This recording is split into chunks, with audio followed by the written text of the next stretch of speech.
আপনারা কি জানেন কিয়ামতের ময়দানে আল্লাহর কাছে বান্দা কোন আমল করলে হিসেব ছাড়া জান্নাতে যাবে? জানেন কেউ?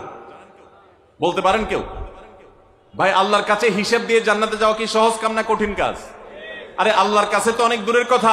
আপনি যে প্রতিষ্ঠানে চাকরি করেন তার মালিকের কাছে, উপরস্থ বসের কাছে একেবারে পুঙ্খানুপুঙ্খ করে প্রতিটা পয়সার হিসাব দিয়ে একদম সবকিছুতে পারফেক্টনেস প্রমাণ করা, এটাই তো একটা কঠিন কাজ, দুঃসাধ্য কাজ। সেখানে সারা জীবনের হিসাব আল্লাহর কাছে দিয়ে পাই পাই করে তারপর আপনি জান্নাতে যাবেন, বিষয়টা এত সহজ না। তাহলে হিসেব ছাড়া আল্লাহ তাআলা এমনিতে বলবেন হিসাব টিসাব নাই, তোমাকে এমনি জান্নাতে দিলাম, এটা চান আপনারা? দেখুন কোরআনে কারীম আল্লাহ তাআলা বলছেন ইন্নামা ইউওয়াফাস সাবিরুনা আজরাহুম বিগাইরি হিসাব। আল্লাহ বিনিময় দেওয়ার ক্ষেত্রে, সওয়াব দেওয়ার ক্ষেত্রে দুনিয়াতে যারা সবরকারী হবে, যারা ধৈর্যশীল হবে, যারা সহিষ্ণু হবে, যারা নিজেকে নিয়ন্ত্রণ করতে পারবে, এই সবরকারীদেরকে আল্লাহ তাআলা হিসেব ছাড়া দিবেন, তাদেরকে সওয়াব দিবেন হিসেব ছাড়া। তাহলে আপনি যখন আপনার কর্মস্থলে থাকবেন আপনাকে ধৈর্য ধারণ করতে হবে। আপনি যখন পাবলিক পরিবহনে উঠবেন আপনার মাথা ঠান্ডা রাখতে হবে। আপনি যখন আপনার বাসা বাড়িতে থাকবেন আপনার মাথা ঠান্ডা থাকতে হবে। মাথা গরম হয়ে যায় যাদের, হট মেজাজ যারা, কথায় কথায় মাথা গরম হয়ে যায়, ধৈর্যহীন হয়ে যায়, যেখানে সেখানে গন্ডগোল বাধায় দেয়, মারামারি বাধায় দেয়, ধৈর্য সহ্য বলতে কিছু নাই, এই লোকগুলো কিন্তু এই সৌভাগ্যবান মানুষদের কাতারে সামিল হতে পারবে না। ঠিক একইভাবে দাম্পত্য জীবনে সুখী হতে হলে সবর এবং শকর, এই দুইটা মূল মন্ত্রের কোনো বিকল্প পথ খোলা নেই। সেটা স্বামীর জন্য প্রযোজ্য, স্ত্রীর জন্য প্রযোজ্য। স্বামী হিসাবে আপনি স্ত্রীর অনেক অনিয়মতা দেখতে পাবেন, অনেক কিছু দেখতে পাবেন, আপনার আকাঙ্ক্ষা, আপনার চাহিদা, প্রত্যাশার বিপরীত, আপনাকে সবর করতে হবে। ভাইরা আমার, আমাদের প্রিয় নবী সাল্লাল্লাহু আলাইহি সাল্লামের দাম্পত্য জীবনে কিন্তু টুনটান সমস্যা হয়েছে। আপনারা মনে করতে পারেন নবী সাল্লাল্লাহু আলাইহি সাল্লামের ঘর, ওনার স্ত্রীগণ সাহাবী, তারা উম্মুল মুমিনিন আমাদের মা, এত মর্যাদাবান মানুষ তারা, তাদের আবার ঝামেলা হয়েছে। ভাই, দাম্পত্য জীবনে টুকটাক সমস্যা তাদেরও হয়েছে। প্রিয় নবী সাল্লাল্লাহু আলাইহি সাল্লাম নিজে একদিন বাসা ছেড়ে মসজিদে নববীতে এসে মন খারাপ করে বসেছিলেন, তিনি বাসায় যাচ্ছেন না, অভিমান করে।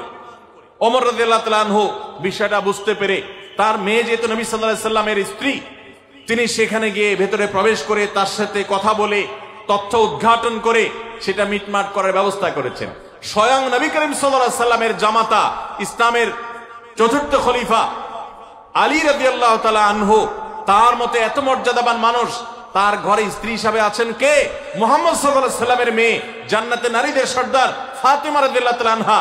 এত বড় মানুষ তারা, স্বামী স্ত্রী দুইজন, দুই দিককার নেতৃত্বে, একজন যুবকদের নেতৃত্ব দিবে, আরেকজন জান্নাতি যুবতীদের, নারীদের নেতৃত্ব দিবে। এত বড় মর্যাদাবান মানুষ, তাদেরও দাম্পত্য জীবনে কিন্তু টুনটান হয়েছে। একবার আলী রাদিয়াল্লাহু তাআলা আনহু এসে মসজিদে টানটান হয়ে শুয়েছিলেন মাটিতে, মনটা খারাপ, ঘরে একটু হালকা ঝামেলা হয়েছে, তো এই জন্য মসজিদে নববীতে এসে মাটিতে শুয়ে আছেন। নবী করিম সাল্লাল্লাহু আলাইহি ওয়াসাল্লাম দেখে বুঝতে পেরেছেন, টের পেয়ে গেছেন যে কিছু একটা হয়েছে বাসায়। তখন তিনি জামাইকে ডেকে বললেন, কুমিয়া আবা তুরাব, এ মাটির বাপ, মাটিতে শুয়ে আছেন, এজন্য রসিকতা করে বললেন, এ মাটির বাপ উঠো, দাঁড়াও দেখি কি হয়েছে বলো। ভাইরা আমার, দাম্পত্য জীবনে টুকটাক সমস্যা হবেই হবে। যারা বিয়ে করেন নাই আগে থেকে প্রস্তুত থাকেন, বুকে পিঠে ছালার বস্তা সব বেঁধে রেডি থাকেন। বিশেষ করে সময় যেভাবে গড়াচ্ছে, তাতে করে সামনে থেকে হেলমেট পরেও যাওয়া লাগতে পারে। শুধু যাওয়া না, বাসায় ঢোকার সময় বাইক থেকে নামার পর হেলমেটটা আগে খুলবেন না, আগে যা বুঝবেন পরিস্থিতি কি, তারপর হেলমেট খুলবেন। বুঝেন নাই? দাম্পত্য জীবনে টুকটাক সমস্যা হবেই, এটা প্রত্যাশিত। মনে রাখবেন, এই জিনিসটা যদি আপনি আগে থেকে মাথায় রাখেন তাহলে আপনার কষ্ট অনেকখানি দূর হয়ে যাবে। আমরা অনেকে আকাশ থেকে নেমে পড়ি, কি বলে, এত বড় সাহস, এই কথা বলতে পারে কেন? ভাই আশ্চর্য হচ্ছেন কেন? এর চেয়ে বেশি কথা বলতে পারে, মাথা বাড়ি মারছে, আরে ভাই ছুরি মারে নাই যে শকর আদায় করে। বুঝেন নাই কথা?